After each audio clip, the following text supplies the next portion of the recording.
बिस्मिल्लाहिर्रहमानिर्रहीम। Welcome two point two ponder.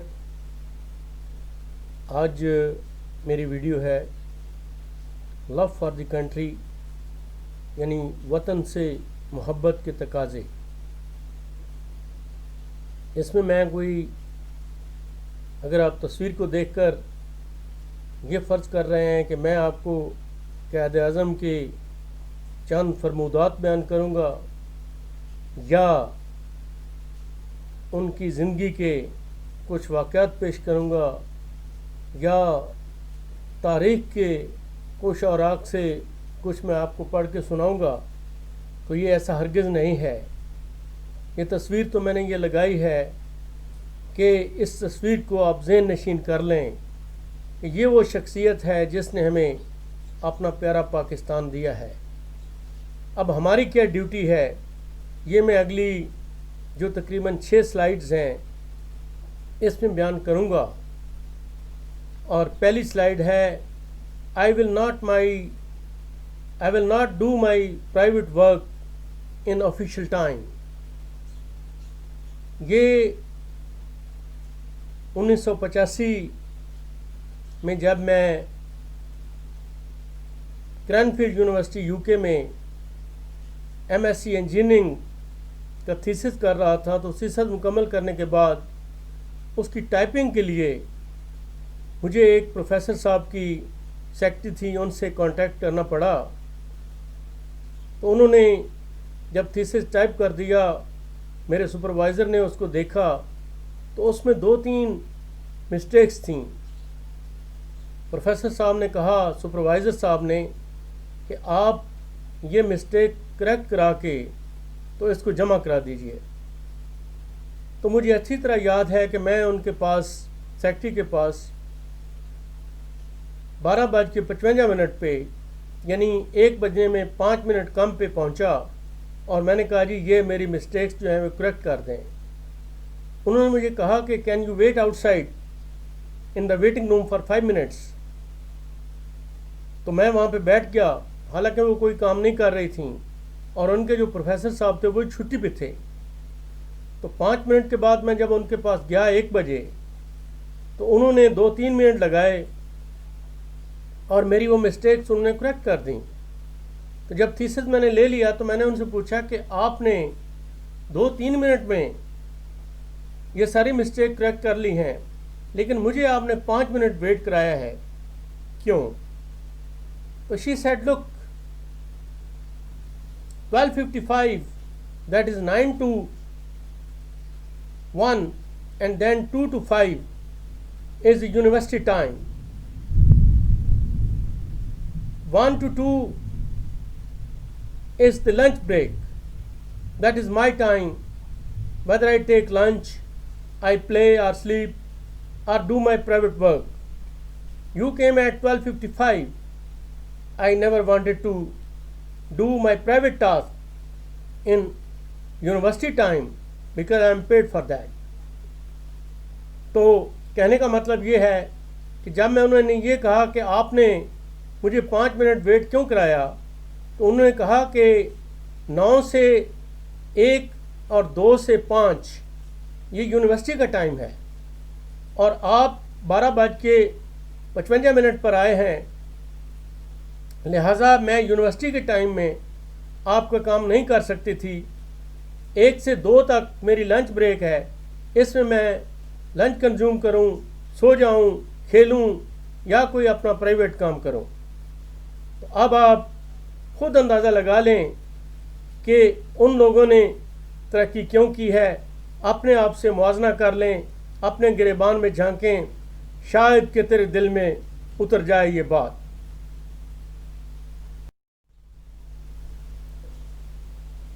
अगली जो स्लाइड है यह है लव फॉर द कंट्री और थीम है you have polluted my country.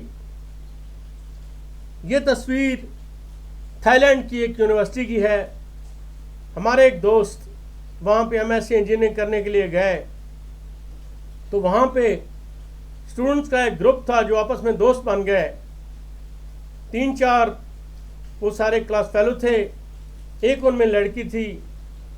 तो ये लोग छुट्टी के बाद स्नैक्स लेकर अपने हॉस्टल में जा रहे थे। लड़की ड्राइव कर रही थी। तो स्नैक्स जब ख़त्म किए इन्होंने खाने, तो उसके बाद वो जो बॉक्सेस हैं और जो शॉपर हैं, वो हमारे दोस्त ने गाड़ी का शीशा नीचे किया और बाहर फेंक दिया। वो लड़की ड्राइव कर रही थी, उसने ब्रेक लगाई और मेरे दोस्त को कहा कि आप मेरी गाड़ी से नीचे उतर जाएं, आप इस ग्रुप का हिस्सा नहीं हैं, क्योंकि आपने मेरे कंट्री को पॉल्यूट किया है। तो वो परेशान हो गया, वो नीचे उतरा, उसने शॉपर उठाया और उठा के उससे माजरत की और उसके बाद वो शॉपर जाके वापस डस्टबिन में फेंका। तो तब जाके वो दोबारा उस ग्रुप का हिस्सा हो गया। तो अब आप मुआवजा कर लीजिए कि हम लोग अपने वतन में कितनी गंदगी फैलाते हैं। खा हम कारों वाले हैं, बड़ी बड़ी गाड़ियों वाले हैं, प्राडो वाले हैं, या हम छोटे जो खुद ही रेडी के ऊपर बैठने वाले लोग हैं, या पैदल चलने वाले लोग हैं। मुआवजा कर लीजिए, शायद कि तेरे दिल में उतर जाए ये बात। ये तस्वीर म्यूनिख जर्मनी की है। मैं 1981 में एक छोटी सी अटैचमेंट पे सीमेंस की फैक्ट्री में गया था। वहाँ पे हम लेबॉर्ट्री में 6 इंजीनियर्स थे। एक इंचार्ज था, बाकी 5 जो हैं वो काम करते थे, 7वां मैं था और एक उनकी लेडी सेक्रेटरी थी। तो एक दिन एक यंग इंजीनियर कोई 2 मिनट लेट आया, तो इंचार्ज ने उसको घड़ी दिखाई। अब वो और मैं इकट्ठे एक ही टेबल पे बैठते थे, काम करते थे।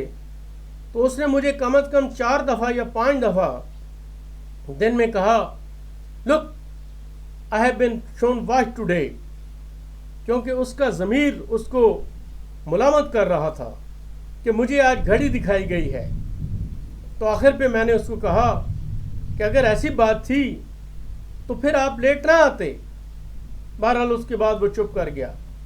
मकसद कहना कि ये है कि उसको सिर्फ घड़ी दिखाई गई थी, लेकिन सारा दिन उसका ज़मीर उसको प्रिक करता रहा, मुलामत करता रहा कि आप 2 मिनट लेट आए हैं, आइंदा से आपको लेट नहीं आना चाहिए।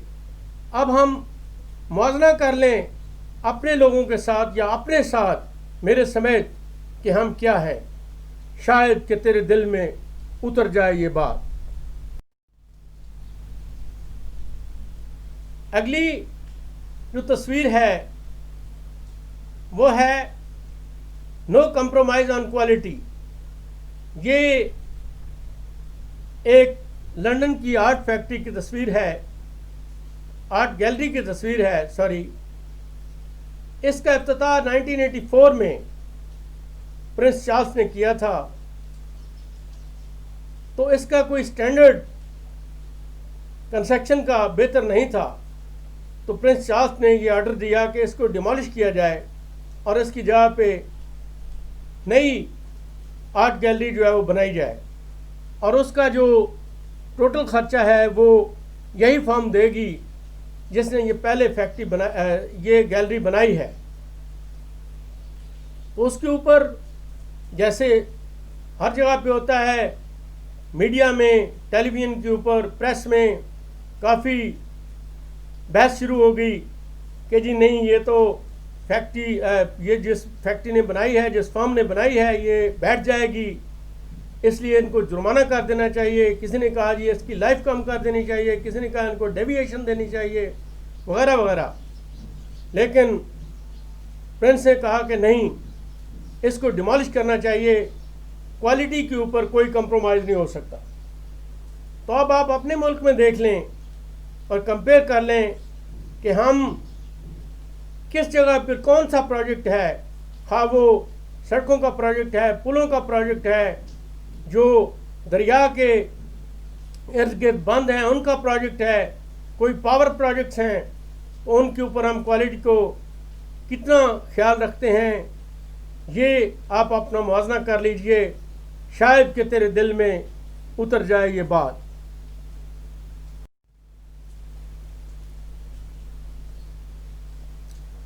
Learning for serving the country, I have to utilise this knowledge for serving the country. ये यूनिवर्सिटी ऑफ साउथहैम्पटन यूके की लाइब्रेरी की तस्वीर है, एक शेल्फ। 1984 में 3 में जब मैं वहाँ पे एमएससी इलेक्ट्रॉनिक्स कर रहा था, तो हमारे साथ रॉयल एयरफोर्स का एक ऑफिसर भी था, फ्लाइट लेफ्टिनेंट एंड्रयू उसका नाम था। हमारे एक बहुत ही अच्छे प्रोफेसर थे, प्रोफेसर स्टीवर्ट, जो कि कम्युनिकेशन पढ़ाया करते थे। तो एक दिन उन्होंने क्लास नहीं ली। दूसरे दिन जब वो आए तो उनसे पूछा गया कि जी आप कल क्यों नहीं आए। तो उन्होंने वो बैंडेज हाथ पे बांधी हुई थी, तो उन्होंने कहा कि actually I fell down the stairs, मैं सीढ़ियों से नीचे गिर गया था और ये मेरा हाथ टूट गया था, इस वजह से नहीं आया।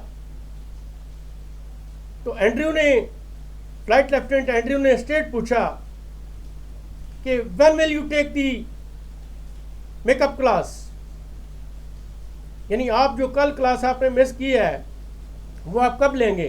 तो ही सेड 4 o'clock, 4 बजे। खैर उस वक्त 10 बजे वाली क्लास थी, वो ख़त्म हो गई। और जब वो क्लास ख़त्म हुई तो उसके बाद जो स्टूडेंट थे, लड़के थे, वो एंड्रयू को पढ़ गए, उसको कहने लगे कि आपने याद क्यों कराया, अगर उसने मिस कर दिया है तो वो इम्तहान में भी नहीं देगा, वगैरह वगैरह। तो एंड्रयू ने कहा कि I have to utilise this knowledge for doing my job, for serving the country, I have come here to learn.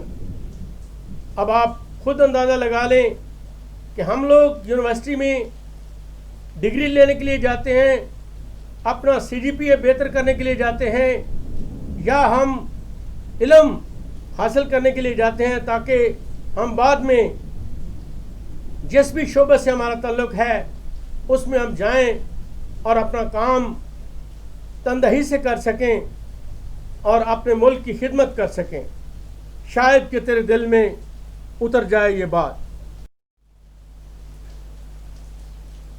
We are one for country's interest. ये तस्वीर जो आपको नज़र आ रही है, ये हाउस ऑफ कॉमन्स की है, ब्रिटिश पार्लियामेंट। दिसंबर 1984 में जो कंजर्वेटिव पार्टी है, जिसको टोरी पार्टी भी कहते हैं, उनकी एक कॉन्फ्रेंस हुई, सालाना कॉन्फ्रेंस। उस वक्त मिसेस मार्गरेट थैचर वज़ीर आज़म थी। तो रात को IRA वाले जो हैं, आयरिश रिपब्लिकन आर्मी, उन्होंने जिस होटल में ये पार्टी ठहरी हुई थी, इसके मेंबरान, उसको बम से उड़ा दिया। उसके अंदर प्राइम मिनिस्टर का बाथरूम भी उड़ गया। उनके कुछ मेंबर्स जो थे वो रबल्स में फंस गए और एक तो बेचारा 24 घंटे उसमें फंसा रहा। खैर कॉन्फ्रेंस हो गई। कॉन्फ्रेंस के बाद पार्लियामेंट का इजलास हुआ। तो उस वक्त लेबर पार्टी अपोजिशन में थी और उनके प्रेसिडेंट थे नील किनॉक, और उनका जो डिप्टी पार्लियामेंट्री लीडर था अपोजिशन का, उसने स्टेटमेंट देनी थी इस वाक़े के ऊपर जो कि वहाँ पे धमाका हुआ था होटल में। तो उसने कहा कि whereas we have lot of differences with Her Majesty's democratically elected government, but let this message go from west to the east that governments in Britain are elected with the ballot and they cannot be eliminated with the bullet. यानी हमारे, उन्होंने कहा कि हमारे जो जमहूरी हुकूमत है इसके साथ बहुत ज़्यादा इख्तलाफात हैं पॉलिसी के, लेकिन ये पैगाम जाना चाहिए मगरब से मशरिक़ को, जो भी IRA वाले को उस वक्त सपोर्ट कर रहे थे, जैसे हमारे मुल्क में मुख्तलिफ BLA और इस तरह की जो तंजीमें हैं उनको यहाँ पर भी सपोर्ट करते हैं, बाहर से भी सपोर्ट करते हैं, कि ये पैगाम जाना चाहिए कि मुल्क की जहाँ तक बात आ जाती है तो हम एक हैं। तो अब आप इससे मुआवजा कर लीजिए, हम जमहूरियत की बात करते हैं कि अपोजिशन क्या कहती है, उसका क्या किरदार होना चाहिए, और अपने मुल्क में अपोजिशन का क्या किरदार है। क्या वो मुल्क के मुफाद के लिए एक है, या कि मुल्क की मुफाद को भी दाव पे लगाकर हर एक बंदा अपना अपना इंटरेस्ट जो है उसको एडवांस कर रहा है। शायद कि तेरे दिल में उतर जाए ये बात। जहां पर हमने ये नहीं देखना कि कौन क्या कर रहा है, हमने ये देखना है कि हम शहरी क्या कर रहे हैं, हमारा क्या किरदार है। अगर हम सही हैं, एक ईमानदार आदमी है, तो वो ईमानदारों की जाके महफिल में बैठेगा, वो ईमानदार आदमी को ही बाद में इलेक्ट करेगा। इसमें एक जो मोटर मैकेनिक है वो भी इतना ही इम्पोर्टेंट है जितना कि प्रेसिडेंट ऑफ पाकिस्तान इम्पोर्टेंट है, क्योंकि उसका भी एक वोट है और आपका भी एक वोट है। एक स्वीपर जो है, खाकरूब जो है, उसका भी एक वोट है और प्राइम मिनिस्टर का भी एक वोट है। एक जो छबड़ी के ऊपर फ्रूट बेच रहा है उसका भी एक वोट है, और किसी अमीरजादे का भी एक वोट है। तो इसलिए हर आदमी जो है इम्पोर्टेंट है। हमने देखना है कि हम क्या हैं।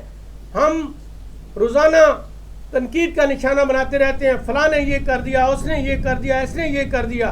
तो हमने क्या किया, अपने गिरेबान में भी नज़र डालिए, शायद कि तेरे दिल में उतर जाए ये बात। Thank you very much.